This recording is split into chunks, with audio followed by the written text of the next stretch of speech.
days ago, I knew that I was coming here, and I was very busy thinking about an experiment, and especially involving students. So a friend of mine, very long time from school, he called me, and we haven't spoken in a long time. So he said, we were chatting, and after the initial greetings, remembering some old days, he said, "What are you doing these days?"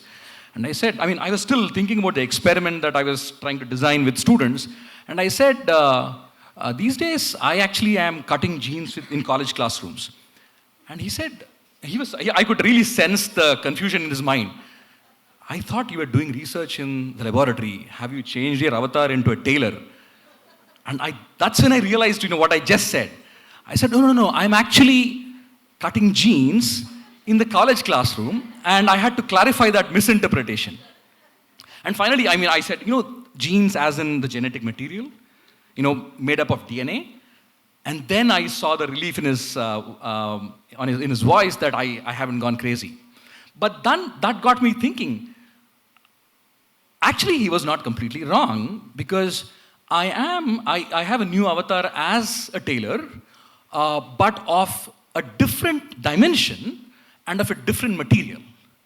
And so, I'm going to tell you, to tailor is to adjust something to suit to a particular need or situation. And so, in a way, the last 10, 15 years, I have been tailoring genes in one form or the other.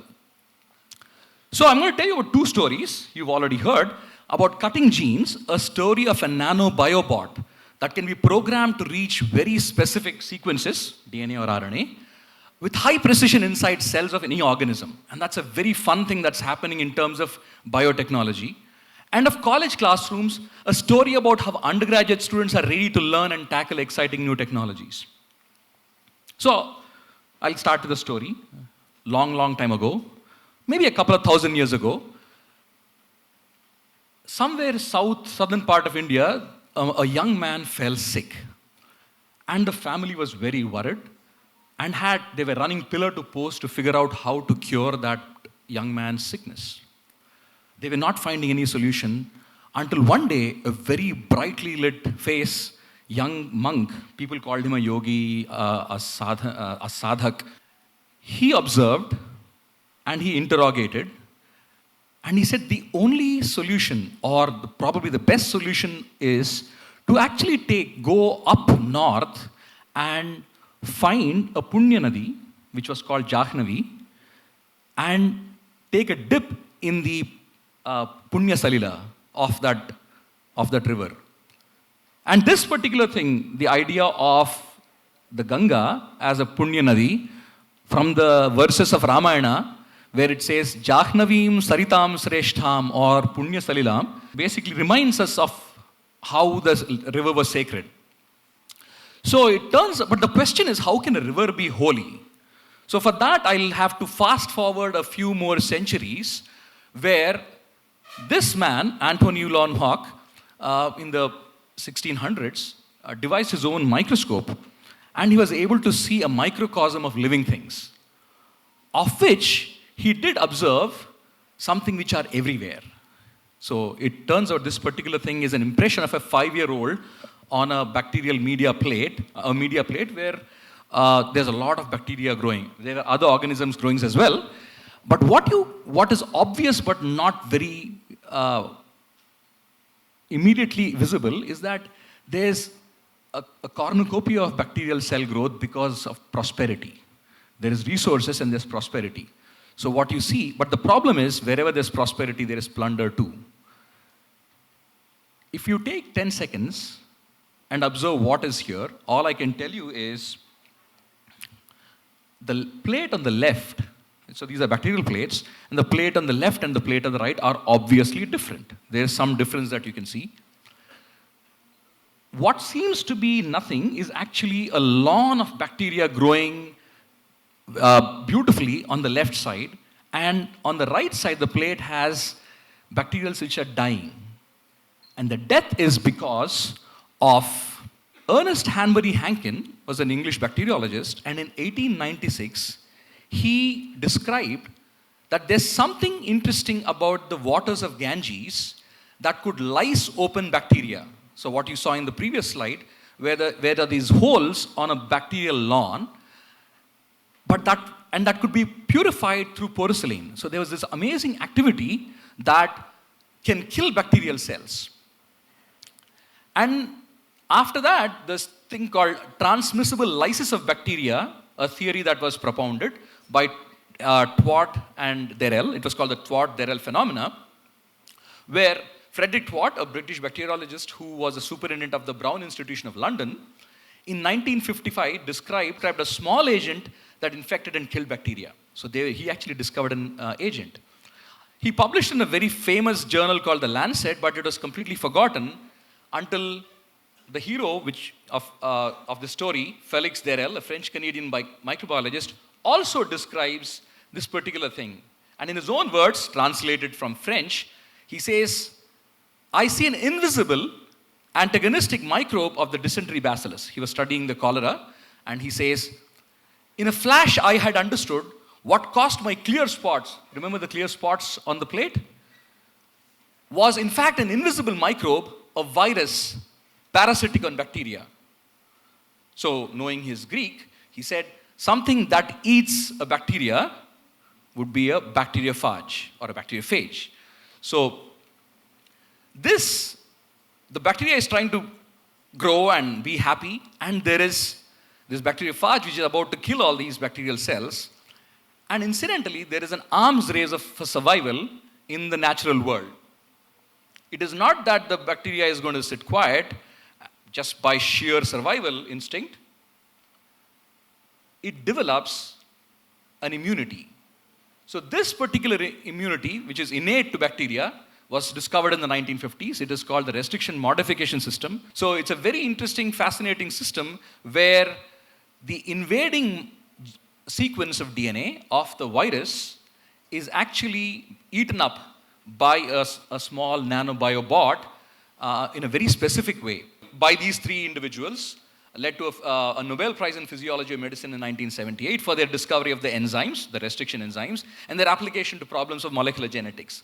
And this led to the first genetic revolution where you can actually now produce recombinant proteins in bacterial factories. So we'll fast forward to the 2000s. So just remember that bacteria have innate immunity, and we, as humans, discovered that phenomena in the 1950s. Another discovery in a yogurt company in Europe finds that bacteria also have adaptive immunity. So they remember invasions and document them and use that information from a database and kill future invasions. So this adaptive immunity or acquired immunity is called the CRISPR-Cas system, and many people contributed to this particular understanding of this particular phenomena and culminated in two of these individuals, Jennifer Doudna and Emmanuel Charpentier, getting a Nobel Prize in Chemistry in 2020. As I mentioned already, this system, very complex system, involves the acquisition of invading nucleic acid sequences from bacteriophages and remembering them, putting them in a database. What is CRISPR? So you might be thinking about the CRISPR in the refrigerator, right? So that's probably one of the first things. So it is not, and it stands for, it's an acronym for clustered, regularly interspaced, short palindromic repeats. So it turns out, you remember, Chotu, when you were little, somebody saw you and said, okay, Chotu is very cute. Next time you say like, I can't believe you are the Chotu, because he's 6'4" and playing basketball somewhere, right? And so that is a problem with CRISPR. So the initial discovery was a description of that Chotu called CRISPR.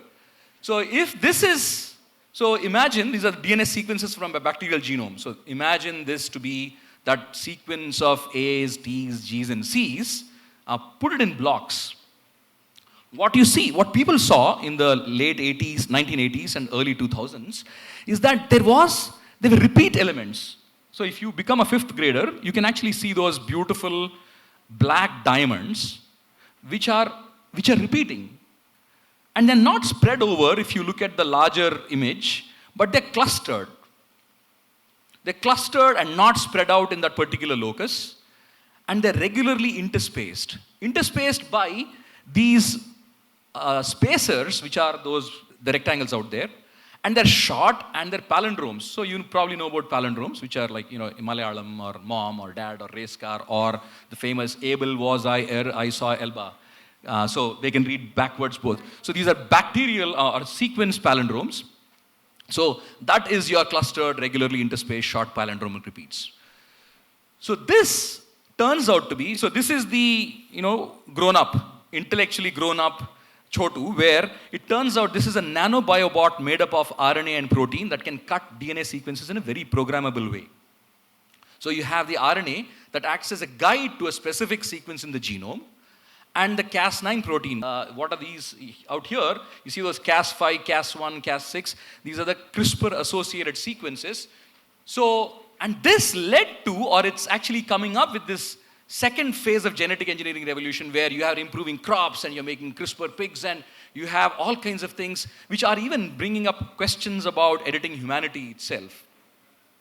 So in this particular thing, I started doing this sometime in like 2010 or so. It was very exciting because we were, in genetics, we were looking for tools that enable us to understand gene function and potentially cure human diseases, right?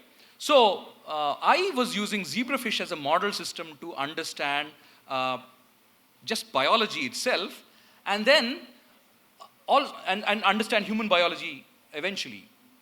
The fun fact is the name of the zebrafish, at least the one I study, is called Denio rareo. At least that's how the Americans pronounce it.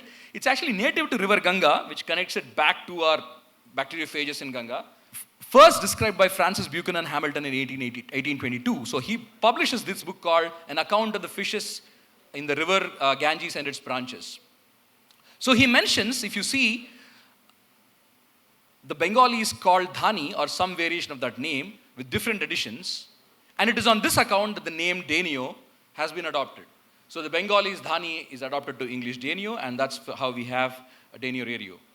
And in the lab, we were discovering new mutations, and this is an example of what we did, something which everybody can relate to. So we were interested in understanding pigment formation in mammals, and so we targeted a gene that is involved in pigmentation, and we ended up finding, so this is the one on the right in black is what is called as a wild type. That's a wild type mouse. And on the left is an albino. In between, we found these new mutations because using these technology, and because of the pigment coloration, we called it Chandana and Dhusara. Dhusara being ash, and Chandana, all of you know, is sandalwood. So at that point, I was given an opportunity to work with first-year undergraduate students. And there was a phenomena, or there's a cultural shift in the US education system, where courses which looked like courses outside were honestly intrinsically authentic research experiences. So these are called course-based undergraduate research experiences, where whole classes of students address a research question problem that is relevant to the scientific community. And it allows a lot of students to experience this authentic research by themselves firsthand. So we started the Cure with CRISPR, where individual students did genome mining, gene sequence analysis, started a lot of bioinformatics work, and then experimental work. And from playing, so what starts off in their journeys is that first-year college students start playing with models and eventually presenting their authentic research. So the best part of this, so I've been offering this course since 2013 or 14. This shows some of the action of the undergrad students in their cure.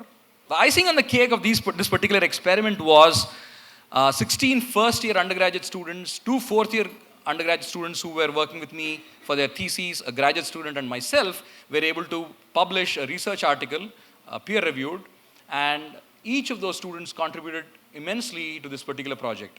And here is a case of analysis of a particular mutation, a gene called NDR2, the name doesn't matter, where we were able to find out the function of that gene by losing its function, right? So it's like reverse engineering. You lose the gene and you find out the effect of that. And in this particular gene, which was already known, was that you basically create a monster called Cyclops. So where a single eye is there instead of 2 eyes. It built a broader, complete context.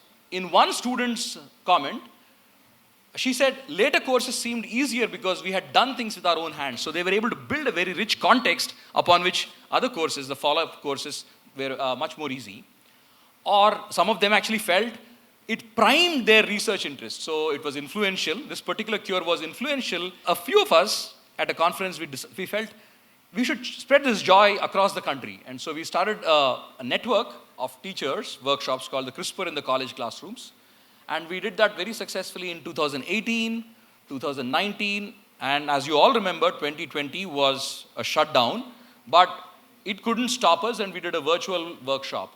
And all of these workshops summed it up in this particular comment by one of the teacher participants.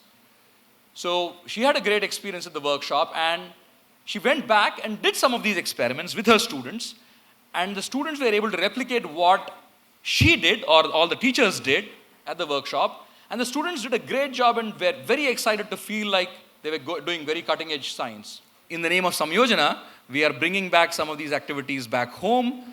We have piloted these in Hyderabad, where I am from, and some of these activities are now happening actively in the current place I am working, which is the Shivnadar Institution of Eminence. So broadly, there are two lessons that I've learned, and this is, again, I kind of alluded to in the beginning.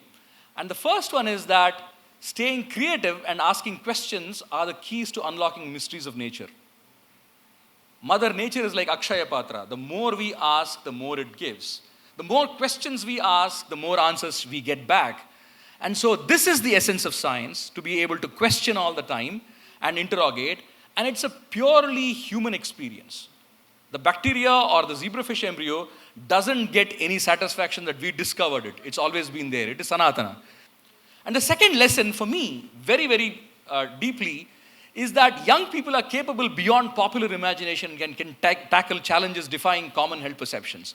And the reason I say this, I started off saying this feels like a vote of thanks to all the talks, is because precisely that's exactly what we saw at the beginning of the program, with beautiful rendition in the music performance, and then the dance performance, and eventually in the Qawwali, which actually, all three of these, which were completely powered by youth, really left me teary-eyed in all of these performances.